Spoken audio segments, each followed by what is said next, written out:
This video is sponsored by Bilibili Comics. Part 5 में हम देख चुके हैं ज़ाओसिन मिस्टर लिन और मिस्ट्री के साथ वाली फ़ोटो देख लेती है। आगे हम देखेंगे। आई सजेस्ट आप पार्ट 6 से पहले पार्ट 5 भी देख लीजिए, जिसका लिंक आपको ऊपर आई बटन पर मिल जाएगा। अगर आपको मेरी वीडियोस अच्छी लगती है तो लाइक और शेयर करना, और हाँ, कमेंट कर ज़रूर बताना। और ऐसी ही नई नई लेटेस्ट वीडियोस देखने के लिए हमारे चैनल को सब्सक्राइब भी कर देना। पार्ट 6 में हम देखते हैं मिस्टर लिन मिस्ट्री के साथ अपनी फोटो देख कहता है, क्या ज़ाओसिन ने भी इस फोटो को देख लिया होगा? तभी बॉडीगार्ड आकर उसे बताता है कि बॉस, जब मैं सिक्योरिटी के लिए तुम्हें फॉलो कर रहा था तब तो किसी ने तुम्हारा पीछा नहीं किया, पर जब तुम ज़ाओसिन के साथ क्लब से आ रहे थे। वो पूछता है, तुम वहाँ थे? वो कहता है, हाँ बॉस, ज़ाओसिन के घर तक उस आदमी ने तुम दोनों का पीछा किया था, पर मैं अभी तक उसे पकड़ नहीं पाया। मिस्टर लिन सोचता है, यानी वो आदमी मेरी वजह से ज़ाओसिन के भी पीछे पड़ गए। और उसे याद आता है कि जहाँ भी मेरे साथ ज़ाओसिन होती है वहीं पे वो मिस्टीरियस आदमी होता है। और बॉडीगार्ड से कहता है, अब से तुम ज़ाओसिन को भी फॉलो करना ताकि वो सेफ रहे। इधर ग्रैंडपा भी वो न्यूज़ देख लेते हैं कि मिस्ट्री का एक बेटा है जो बिल्कुल मिस्टर लिन की तरह है, तो हो सकता है कि मिस्टर लिन ही उसका डैड हो। तो ग्रैंडपा सैड होने की बजाय खुश होते हैं कि चलो अच्छा है कि उन्हें उनका वारिस मिल गया, और मिस्ट्री को मिलने बुलाते हैं। जब ग्रैंडपा मिस्टर लिन को बैठे देखे जा रहे थे तो वो पहले तो उन्हें इग्नोर करता है, पर फिर पूछ ही लेता है, ग्रैंडपा आप कहना क्या चाहते हो? ग्रैंडपा कहते हैं, क्या तेरे पास कोई गुड न्यूज़ है जो तू मुझे बताना चाहता हो? वो कहता है, नहीं। तभी वहाँ मिस्ट्री, लिनलियान और ज़ाओसिन आ जाते हैं। ग्रैंडपा तो लिनलियान को देख बहुत खुश हो रहे थे, and mister Lin was like, ये चल क्या रहा है? और ज़ाओसिन से इस बारे में पूछता है तो वो कहती है, कंग्रेचुलेशन बॉस। ग्रैंडपा ने सारी डिशेस मिस्ट्री और लिनलियान की पसंद की बनवाई थी। मिस्टर लिन जो अभी भी शॉक में था उसे बैठने को कहते हैं। ज़ाओसिन वहाँ से जाने लगी थी, पर मिस्टर लिन उसे पकड़कर बैठा देता है और ग्रैंडपा से कहता है, ग्रैंडपा कहीं फेक न्यूज़ की वजह से आपको कोई मिसअंडरस्टैंडिंग तो नहीं हो गई? ग्रैंडपा कहते हैं, क्यों, तू अपनी रिस्पॉन्सिबिलिटी से भागना चाहता है? बता, शादी कब कर रहा है? तभी लिनलियान ज़ाओसिन को उसे वॉशरूम ले जाने को कहता है, तो वो उसे लेकर चली जाती है। पर लिनलियान को तो वॉशरूम नहीं जाना था, और उससे कहता है, मेरी मॉम और अंकल लिन एक दूसरे के लिए सही नहीं हैं, और वैसे भी मैं अंकल लिन का बेटा नहीं हूँ। ज़ाओसिन हैरान। फ्रेंड्स, मैं आपको एक न्यू रोमांस कॉमिक के बारे में बताने वाली हूँ जिसका नाम है my wife is actually the empress. इस कॉमिक में आपको रोमांस, कॉमेडी, फैंटेसी और एक्शन भी देखने को मिल जाएगा, जिसमें फीमेल लीड एक एम्प्रेस है और मेल लीड रिबेलियन लीडर है, यानी दोनों ऑपोजिट। पर उन दोनों को एक दूसरे की आइडेंटिटी का नहीं पता, और उन दोनों की शादी हो जाती है। कॉमिक की पूरी स्टोरी जानने के लिए आपको इस कॉमिक को पढ़ना होगा। अगर आप ऐसी रोमांटिक अमेजिंग कॉमिक्स पढ़ना चाहते हैं तो इसका ऐप भी डाउनलोड कर सकते हैं। इस कॉमिक का लिंक आपको डिस्क्रिप्शन बॉक्स में मिल जाएगा। इधर ग्रैंडपा को भी पता चल जाता है कि मिस्टर लिन लिनलियान का डैड नहीं है, तो कहते हैं, पर तुम दोनों के तो क्लोज फोटोज वायरल हो गए। मिस्ट्री कहती है, मैं और मिस्टर लिन बिजनेस के काम के लिए गए थे, ज़रूर किसी ने जानबूझकर फोटोज खींच लिए होंगे। तो ग्रैंडपा कहते हैं, क्या तुम दोनों के फिर से साथ होने के कोई चांसेस हैं? तो मिस्टर लिन और मिस्ट्री दोनों साफ साफ मना कर देते हैं। लिनलियान ज़ाओसिन से कहता है, अंकल बिल्कुल भी रोमांटिक नहीं हैं, तो उनके साथ किसी लड़की का रहना काफ़ी मुश्किल है। मेरी मॉम तो खुद ही इतनी सैड रहती हैं, और वैसे भी उनके लिए रोमांटिक रिलेशन बिल्कुल परफेक्ट है। ज़ाओसिन कहती है, इतने छोटे से होकर कितनी बड़ी बड़ी बातें कर रहे हो, नॉटी बॉय। सच कहूँ तो मिस्टर लिन काफ़ी अच्छा इंसान है। वो कहता है, तो तुम उस पर ट्राई मार लो, और भाग जाता है। वो कहती है, ट्राई किस पे? इसे तो सब कुछ पता है। फिर लिनलियान और मिस्ट्री ग्रैंडपा को बाय कर चले जाते हैं। तो ज़ाओसिन भी मिस्टर लिन को बाय कर भागने लगी थी, पर वो उसका हाथ पकड़ रोक लेता है और कहता है, मेरे और मिस्ट्री के बीच रिलेशनशिप की कोई पॉसिबिलिटी नहीं है। मैंने ग्रैंडपा को भी बता दिया ताकि किसी को कोई मिसअंडरस्टैंडिंग ना हो। वो कहती है, पर तुम्हें मुझे एक्सप्लेन करने की ज़रूरत नहीं है। वो कहता है, मैं इसलिए बता रहा हूँ ताकि तुम फिर से कोई प्लान ना बनाने लग जाओ। वो हंस पड़ती है और उसके जाने के कहने पे भाग जाती है। कंपनी में न्यूज़ की वजह से सब बातें बना रहे थे कि मिस्टर लिन और मिस्ट्री एक दूसरे को लव करते हैं। तो ज़ाओसिन सोचती है, अगर ये फेक न्यूज़ और वायरल हो गई तो गड़बड़ हो सकती है, और अपने फ्रेंड को कॉल कर कहती है, मुझे वो साउंड रिकॉर्डिंग सेंड कर दे जो तूने उस दिन क्लब में रिकॉर्ड की थी। मिस्टर लिन के बारे में फैले र्यूमर्स देख किंगजे अपने डैड मिस्टर यू को इस फेक न्यूज़ को रुकवाने के लिए बोल रहा था, पर मिस्टर यू उसकी बात पर ज़्यादा ध्यान नहीं देता। इधर जाओसिन मिस्टर लिन को कहती है कि उसे इंटरनेट वाली र्यूमर को रोकना चाहिए, पर मिस्टर लिन को तो इस र्यूमर से कोई फ़र्क नहीं पड़ रहा था। तभी जाओसिन उसे साउंड रिकॉर्डिंग सुनाती है जिसमें जीमो बोल रहा था कि उसने मिस्टर लिन की फेक फ़ोटोज़ वायरल करके उसे फंसाया था। तो वो कहता है यानी उस दिन तुम जीमो के साथ इस एविडेंस की वजह से थी। वो हाँ करती है। तो वो कहता है आगे से फ्यूचर में कभी ऐसा डेंजरस काम मत करना। वो जाने लगी थी तो वो कहता है कंपनी में तुम्हारा बर्थडे सेलिब्रेट नहीं किया था ना, तो मैं तुम्हें एक दिन की छुट्टी देता हूँ। तो वो थैंक यू कर खुश होकर भाग जाती है और सोचती है कि मिस्टर लिन को मेरी चिंता हो रही थी। तभी वहाँ मिस जी आती है। इनफैक्ट उसका प्रोजेक्ट कंप्लीट हो गया था, इसलिए वो वहाँ से जाने वाली थी, पर वो र्यूमर्स की वजह से मिस्टर लिन से मिलने नहीं चाहती। तो जाओसिन उससे सॉरी बोलती है। मिस जी कहती है तुम क्यों सॉरी बोल रही हो, इसमें तुम्हारी कोई गलती नहीं है। अरे हाँ, लिनलियान ने मुझे तुम्हें ये नोट देने को कहा था।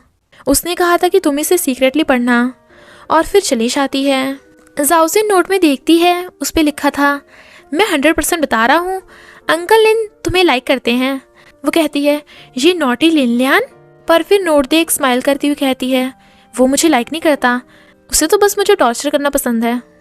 किंगजे मिस्टर लिन को कहता है तू ऐसे क्रिटिकल टाइम पे कपड़े पहन पहन के ट्राई कर रहा है, ऐसा लग रहा है जैसे सिर्फ मुझे ही तेरे र्यूमर्स की परवाह है। वो कहता है चिंता मत कर, जाओसिन ने र्यूमर्स को ख़त्म करने के लिए सबूत ढूंढ लिया है, देख इसे।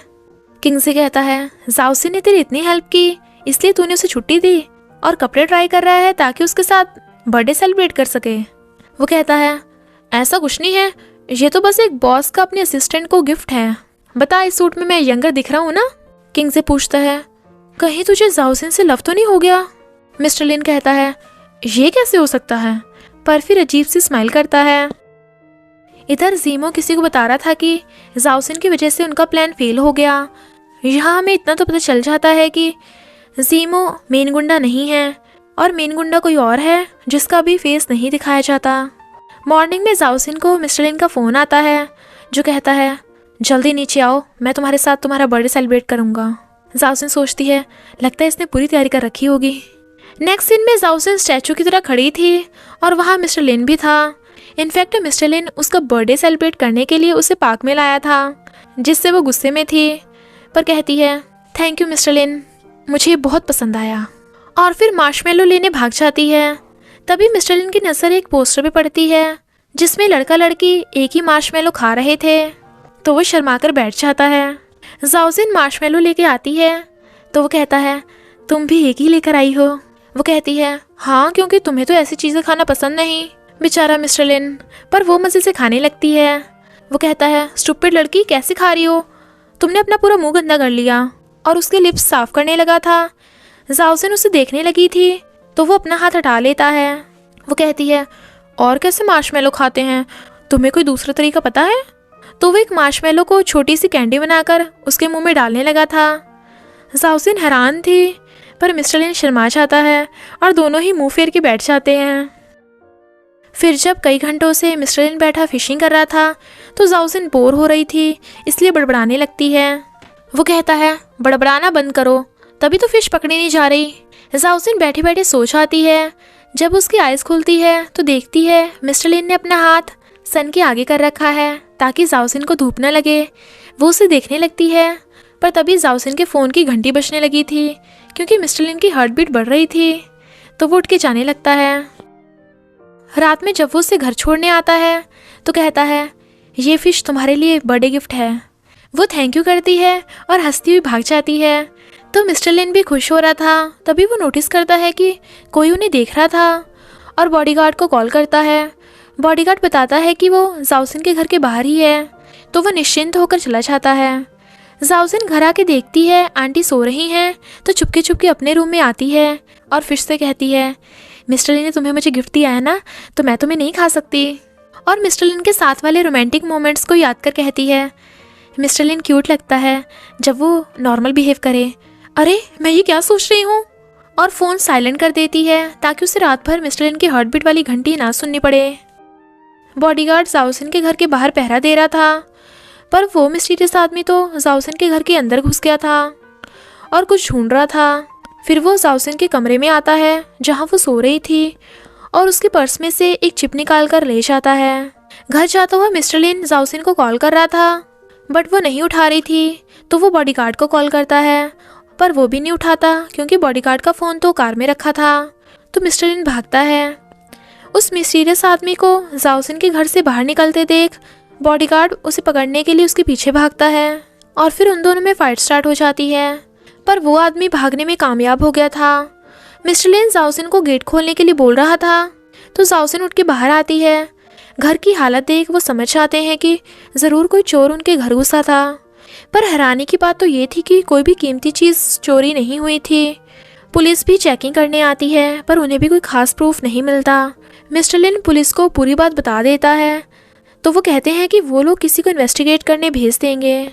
मिस्टर लिन जाओसिन और आंटी को ध्यान रखने को बोलकर वहाँ से जाने लगा था, पर आंटी कहती हैं अभी अभी हमारे घर में कोई गुस्सा था तो काफ़ी डर लग रहा है, क्या तुम आज रात यहीं रुक सकते हो? जाओसिन कहती है आंटी आप ये क्या बोल रही हैं?